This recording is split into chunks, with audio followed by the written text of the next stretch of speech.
जंग बहादुर जिंदाबाद जिंदाबाद, जंग बहादुर जिंदाबाद जिंदाबाद, जंग बहादुर जिंदाबाद जिंदाबाद, जंग बहादुर जिंदाबाद जिंदाबाद, जंग बहादुर जिंदाबाद जिंदाबाद। गौवा में घूमी घूमी कर सेवकैया जन भूलैया ये चाचा। गौवा में घूमी घूमी कर सेवकैया जन भूलैया ये चाचा, जन भूलैया ये चाचा। जंग बहादुर के जीतैया जन भूलैया ये चाचा, जंग बहादुर के जीतैया जन भूलैया ये चाचा।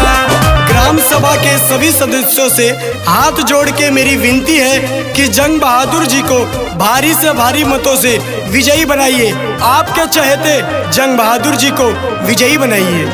जंग बहादुर जिंदाबाद जिंदाबाद, जंग बहादुर जिंदाबाद जिंदाबाद, जंग बहादुर जिंदाबाद जिंदाबाद। हर दम रहल करे सुख दुख में साथ हो, मदद के खातिर ही बढ़ावल करे हाथ हो।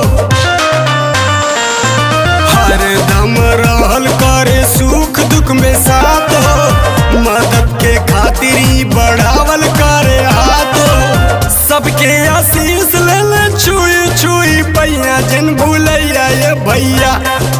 सबके आशीष ले ले छुई छुई पैया जन भूलैया ये भैया, जन भूलैया ये भैया। जंग बहादुर के जीतैया जन भूलैया ये भैया, जंग बहादुर के जीतैया जन भूलैया ये भैया।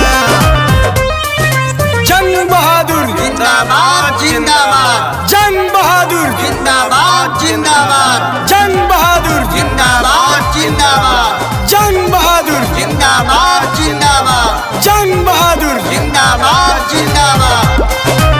गांव भर के लोगवन के हाउ में चहेता, बेटा बनकर सेवा करिए बूझिए नेता। गांव भर के लोगवन के हाउ में चहेता, बेटा बनकर सेवा करिए बूझिए नेता। सबके पसंद आवे ने करवैया जन भूलैया ये मामा। सबके पसंद